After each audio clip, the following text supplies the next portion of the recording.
გიორგი ქართველიშვილმა დღეს გამართა პრესკონფერენცია ჟურნალისტებთან და განაცხადა, რომ აფუძნებს ახალ მოძრაობას და სწორედ ამ მოძრაობის და მისი მეგობრების მთავარი მიზანი იქნება, რომ საქართველოს ისტორია, საქართველოს წარსული, ისტორიული მოვლენები, მეფეები და ყველაფერი, რაც საქართველოს წარსულს უკავშირდება, ეს ყველაფერი დაიცვას. ამიტომაც ჩვენ უპირველეს ყოვლისა დავინტერესდით, რა იცის საქართველოს ისტორიის შესახებ ადამიანმა, რომელიც აპირებს, რომ საქართველოს ისტორია და ისტორიული მოვლენები და ისტორიული პერსონები და ადამიანები დაიცვას. გიორგი ქართველიშვილს ჩვენ უმარტივესი კითხვები დავუსვით, შეიძლება ითქვას, რომ სადღაც მერვე კლასის სახელმძღვანელოში, რომ ამ ყველაფრის შესახებ მოსწავლეებმა კარგად იციან, თუმცა გიორგი ქართველიშვილმა ჩვენს მიერ დასმულ არც ერთ კითხვას არ უპასუხა.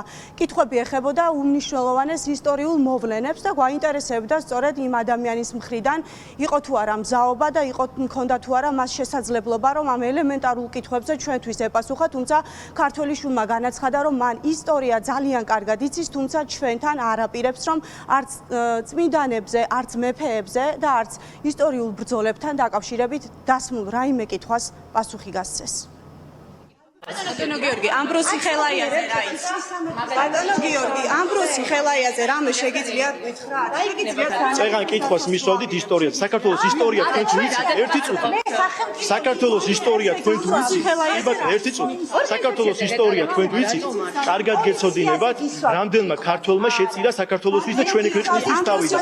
მე ბატონო გიორგი, შამქორის ბრძოლაზე მინდა გკითხოთ, ბასიანის ბრძოლაზე, კრწანისის ბრძოლაზე, ერეკლე მეორე და ასე შემდეგ ისტორიულ ძალიან ცუდი რა ამბროსი ხელაიაზე გვესაუბრეთ კრწანისის ბრძოლაში ვის ებრძოდა ერეკლე გვესაუბრეთ თუ შეიძლება სამარცხვინოა ეხლა კვერას სამარცხვინო რატომ არის მოდით ვისაუბროთ ისტორიულ მოვლენებზე თქვენ ხო ამ ყველაფრის დასასრულებლად მას გეკითხებით ასეც მითხარით თუ შეიძლება ბასიანის ბრძოლაზე შამქორზე მოვიგეთ თუ დავმართ ამერა რა შეიძლება მე და შენ ვისაუბროთ არა კამერაზე აბა ისეთ რაღაცებზე ველაპარაკები რასა მაგისტრს ვუაპირებთ ახლა და რაზე გესაუბრო ისტორია შემდეგ არის თქვენ ვერ გეცოდინებთ რა ხო და ვერ ბატონო გიორგი მაშინ ვისაუბროთ ამ ისტორიულ ფაქტებზე ბატონო გიორგი ვისაუბროთ რატომ გარბი ხართ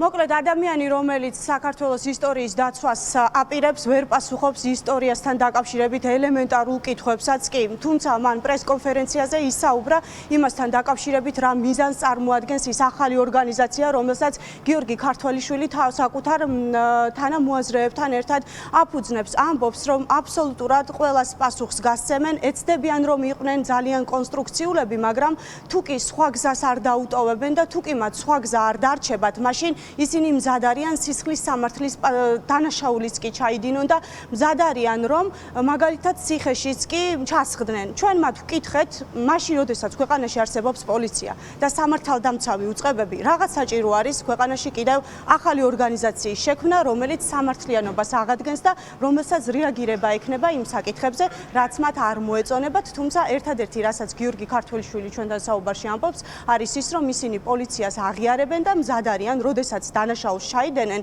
თუ სხვა გზა მათ აღარ დარჩებათ ხომ რომ აგონ პასუხი კანონის წინაშე გვინდა საზოგადოებას უთხრათ რომ ჩვენი მოძრაობა ძალიან აქტიური, სოლიდური, ამავდროულად კი მაქსიმალურად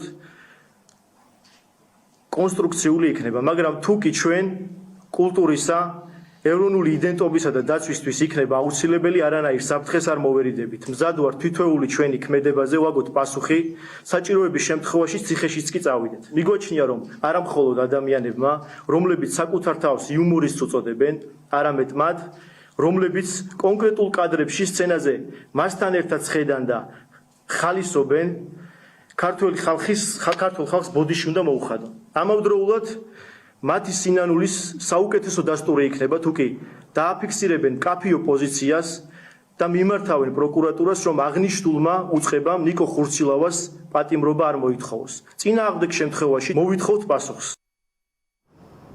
ჩდება კითხვა, როდის გაუჩნდათ ამ ადამიანებს სურვილი, რომ საკუთარი ქვეყნის გამო ციხეში ჩასხდნენ. მაშინ, როდესაც ნახეს ერთი კვირის წინ ერთ-ერთ ეთერში, პოდკასტში გაკეთებული განცხადებები და შეფასებები დაუშვათ სხვადასხვა მწერალთან თუ პერსონაჟთან დაკავშირებით, თუ მაშინაც, როდესაც მთელი ამ წლების განმავლობაში ყველა ხედავს მაგალითად რუსეთის მოქალაქეების სხვადასხვა დროს თუ დღესაც როგორ აყენებენ შეურაცხყოფას როგორც ქართველებს, ისე საქართველოს სიწმინდეებს. ამიტომაც ერთ-ერთი კითხვა მათ შორის დავსვით იმასთან დაკავშირებით, მათი საქმიანობა იქნება დაკავშირებული მხოლოდ და მხოლოდ ქართველებთან და საქართველოს მოქალაქეებთან, თუ რუსეთის მოქალაქეებსაც იგივე ოპტიმიზმით და იგივე მონდომებით გასცემენ პასუხს სიწმინდეების და საქართველოს ისტორიის შელახვის გამო. გარდა ამისა, კითხვები ეხებოდა იმასაც, არის თუ არა ამ ორგანიზაციის შექმნა შეთანხმებული ქართულ ოცნებასთან, ვინაიდან კონკრეტულად ეს ადამიანიც მჭიდროდ არის დაკავშირებული ქართულ ოცნებასთან და კითხვა უკავშირდებოდა, არის თუ არა მწვანე შუქი ქართული ოცნების მხრიდან, რომ მსგავსი ტიპის ორგანიზაცია საქართველოში შეიქმნას.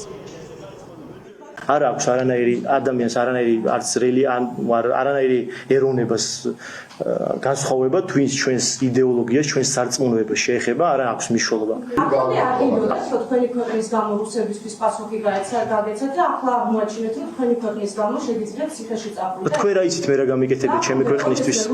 უკაცრავად ქართულ ოცნებასთან შეთანხმებული გაქვთ ეს ყველაფერი? აი რა უნდა მქონდეს შეთანხმებული? ჩემი ღირებულებების დაცვა, ვინმეს უნდა შეუთანხმო ჩვენი ღირებულებების დაცვა? მაგას ძალიან გაიგებთ მაგას ძალიან მალე. გიორგი ქართველიშვილი დღევანდელ პრესკონფერენციაზე 4 უცნობ ადამიანთან ერთად იმყოფებოდა. ჩვენ მას ვკითხეთ, ვინ იყვნენ ეს ადამიანები, თუმცა გითხრა, რომ ძალიან მალე გავიგებთ ამის შესახებ და მედიასაც პასუხები კითხვებზე მხოლოდ და მხოლოდ მან გასცა.